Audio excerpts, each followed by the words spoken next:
வந்த வந்த அந்த முன்னாள் கொள்ளையடித்த அமைச்சர்களுக்கெல்லாம் அதிமுகலேருந்து வந்த அத்தனை பேருக்கு அமைச்சர் பதவி கொடுத்து சந்தோஷப்படுத்தி இன்னும் கொள்ளையடிச்சு. ஏன்னா இவங்களுக்கு கொள்ளையை நுணுக்கமாக அடித்தாங்க. வெளிப்படையாக அடிக்கிற கொள்ளையை போடுறா அப்படின்னு பார்த்தாங்க. அதிமுக அடித்த கொள்ளை தாங்க முடியாமல் அம்மையாரால் விரட்டப்பட்டவர்கள் அனைவரும் இன்றைக்கி அமைச்சர்களாக இருக்காங்க. இப்போ ஓவராக கொள்ளை நடக்குதுல்ல, அதனால தான் நாங்கள் சொல்கிறோம், நாங்கள் என்ன திமுகவா, நாங்கள் தாவேக்கா. சார், அது மாதிரி ஓபிஎஸ் அவர்கள் இணைய போகிறாரு அப்படின்ற ஒரு தகவல் இருக்குது. அவங்களுடைய மாவட்ட நிர்வாகிகள் கிட்டத்தட்ட 90% பேர் விஜய் பக்கம் போகலாம் அப்படின்னு சொல்கிறதா சொல்கிறாங்க. வாய்ப்பு இருக்கா சார் ஓபிஎஸ் அவர்கள் வர்றதுக்கு?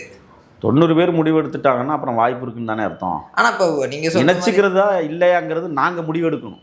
அதுதான் சார் கேட்குறேன். ஏன்னா ஓபிஎஸ் அவர்கள் மீது நிறைய குற்றச்சாட்டுகள் இருக்குது, ஊழல் குற்றச்சாட்டுகள் இருக்குது, சொத்து குவிப்பு குற்றச்சாட்டு இருக்குது. அப்படி இருக்கும்போது அது சேர்த்துப்பாரா, சேரு வாய்ப்பு இருக்கா?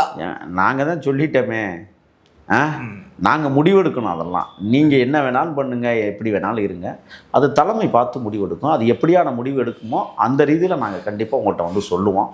அதுக்கப்புறம் பார்த்துக்கலாம். இப்போ நம்ம ஆர்வம் சொல்லுவதற்கு கோடாயிகள் அல்ல, நாங்கள் இல்லை போலிச்சாமியார்கள் அல்ல, இல்லை வந்தவர்களெல்லாம் இணைத்துக் கொள்கிற பக்கம் நாங்கள் ஒன்றும் டிஎம்கே இல்லை, டிவிகே.